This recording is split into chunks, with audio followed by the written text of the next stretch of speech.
wanted to explore a scenario, but we're very close to the time for concluding this masterclass. But I'm sure you've been thinking about this as to whether Canberra could reinvent itself through a creative brand. And for me, I feel Canberra is, I mean, it's true, Canberra is really unrivaled for a city of its size in the world. You know, the national institutions, research facilities, the cultural attractions, its lively arts scene, performing arts venues.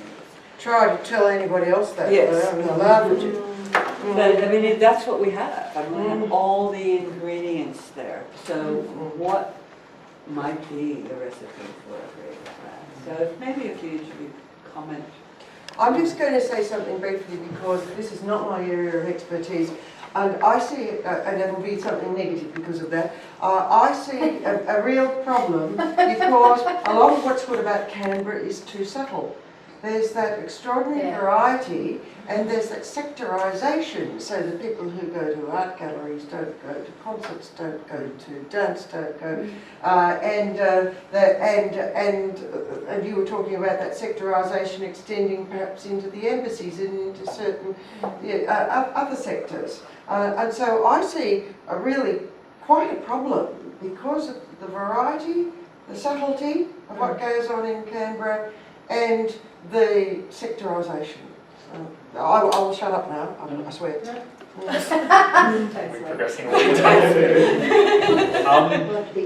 Yeah, this one really gets me hot under the collar. I was born in Sydney, but I moved down here in 2007. Canberra's an awesome place, and I love it. And I love it for the fact, actually, I like it because of the fact that there's lots of stuff that you don't necessarily have to be part of a community, but you can participate in the fringes of it. And I think that's pretty unique for Canberra. The thing I hate, though, is, as you said, everyone going, I'm sorry, I'm from Canberra. It shits me beyond, like I cannot stand it when people say that, because I consider myself a Canberran now, even though I've lived here for probably a quarter of my life. We'll let you have the title too. Yeah, but there's nothing to be ashamed of about here, and I think that in many ways Canberra is unique. Certainly unique in Australia, but it's one of those unique places in the world. And if you look, there's a couple of places in the US that have had exactly a similar situation and have grown to become not only cultural hubs, but hubs for interesting ideas and research and so on. And my favourite probably is Austin in Texas. They've gone from, I think it's probably 25, 30 years ago, they were the same size as Canberra is today. They're now 850,000 people, so a bit bigger.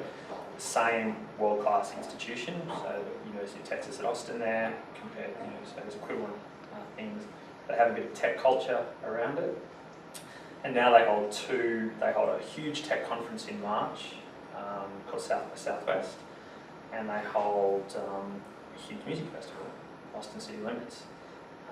And they've built a culture around the city, not just on those two events, but on everything else that happens. And I'd love to see Canberra do exactly the same thing. And I think we can. I think we just need to, for me, we stop apologising first, and we just get on with making it awesome, and others will see that. My question is, who are we reinventing ourselves for? Who are we promoting to? Yeah, absolutely, because I kind of feel like the cat that got the spoils. Like, I don't really care if everyone says not on Canberra, because I know it's this incredible, vibrant, creative place, and I get to live and breathe it every day. So, yeah, I think, what fascinates me is even the level of buying now from my property developers. So the new Acton precinct, as now having its own program manager, Helen, someone programmed events there to bring vibrancy and life to what was otherwise a business precinct. And even Capital Airport Group out at the airport are starting to do the same thing, have markets and have events, and they have a Fash Fest out there and drinks nights, and just as a level of buy-in, I feel like, from everyone. I'm just on the centenary thing, a friend of mine who actually organised the events at the Shops events posted on Facebook last night that she feels like she's already got PCD and left it at that. And so all the comments, what's wrong with you, are you okay? Post-centenary depression. It's a real thing, Philip. Santini will fix it. Yeah, so, yeah,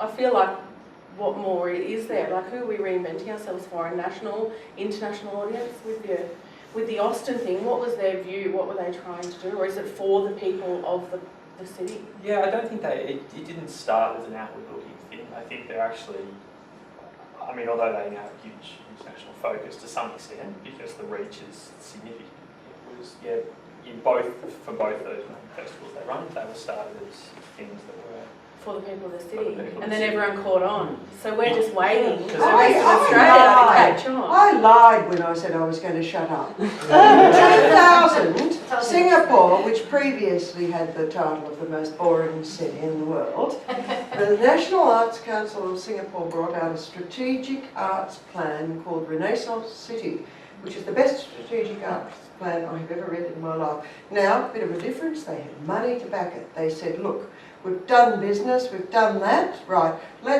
we know we're a cultural desert, let's change that.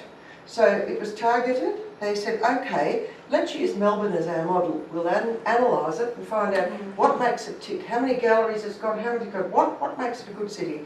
After that, we'll look at Manchester, then we'll look at Tokyo, then we'll look at the rest of the world.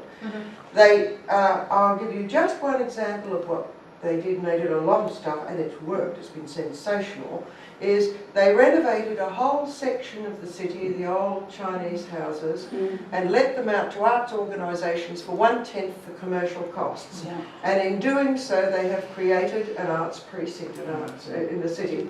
And the place you would never, they did set up an FM station called Passion FM, which was the arts station, and they kind of built up a precinct of bars where I do remember buying a cocktail called the Frozen Orgasm. Now, let me tell you, this isn't the Singapore that I remembered, and it was a very successful makeover. But then they were different from us. See, we've already got it, as Bree says. They were saying, look, we know we're dull. We know we haven't got anything. Let's do it. And they did. Fantastic. What do you think, Philip? Oh, I've got a few responses to all that. One is, when I looked at, say, the tourism websites last week, they're all event focused. So what's on around Canberra, conferences and festivals, that's fine. There's no narrative. And that's something that certainly hasn't really addressed to my mind, is what's the narrative of Canberra, what's the story of Canberra, what's the personality of Canberra. So is that for... The other one is, so if you had an overall brand, you'd have to address that somehow. What's the ethos? You think Canberra, what do you think? What's that insinuative, if you like? The other thing is, it's a symbolic level. If Canberra is literally the national capital and the symbolic design of it all, maybe it is what it is. Maybe it is a fragmentation and there's a microcosm of Australia reflected in suburbia and its built environment, the physical structure. And the Canberra we experience, you could add another 100,000 people next century and some more new actions and culture, which is fantastic. But it's always going to feel like Canberra by its very physical structure and transient population and so on. So what I'm getting at, the essence of the experience we have now probably may not change, no matter how much. Another response to what you're saying, I agree with what you're saying about Austin and Richard, Florida and creative cities and all that jazz. And we must say that places that have an advantage, they're on the doorstep of hundreds of millions of people, which we don't. So there's that argument about having a Guggenheim, I want to do one in Geelong. Remember they want to do a Guggenheim, I think it was? Or the critical mass isn't here of population. Now I'm not saying that's a barrier, I'm just saying that we're not going to get 100,000 people coming to a music festival, not going to do city limits or something, because it's down the population base.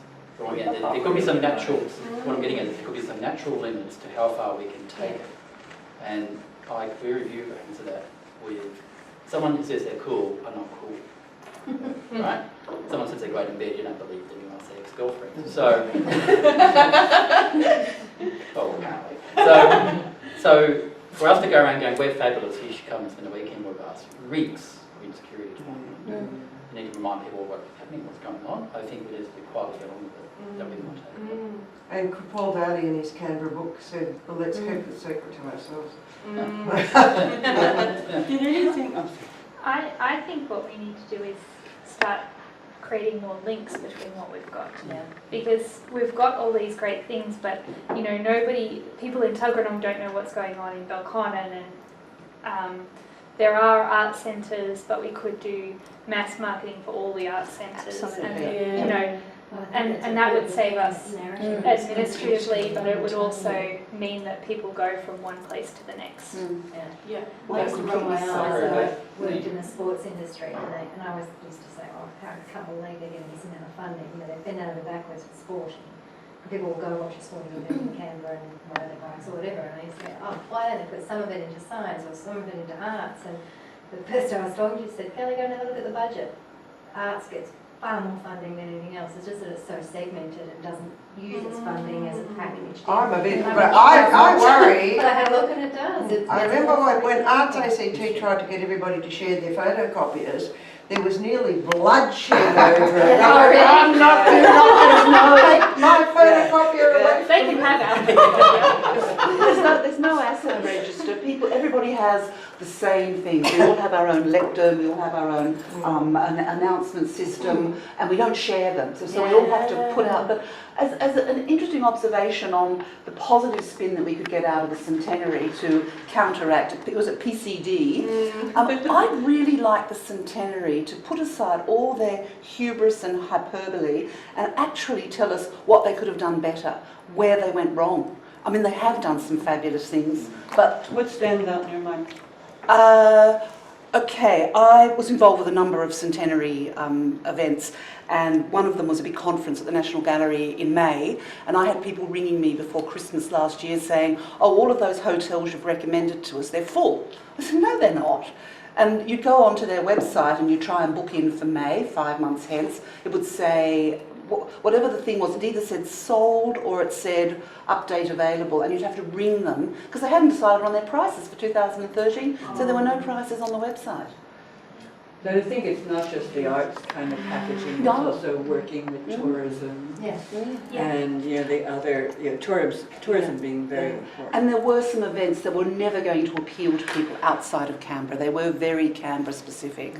And a lot of money was put into a sort of a blanket promotion of everything, whereas I think they probably could have targeted some of the really big things. And a favourite, we will end on, was there a favourite event or something that happened this year that would not have happened? Skyway, absolutely. Best Yes. thing they ever did. It's just extraordinary, will be the response.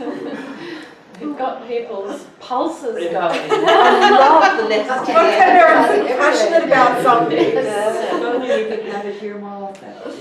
Yeah.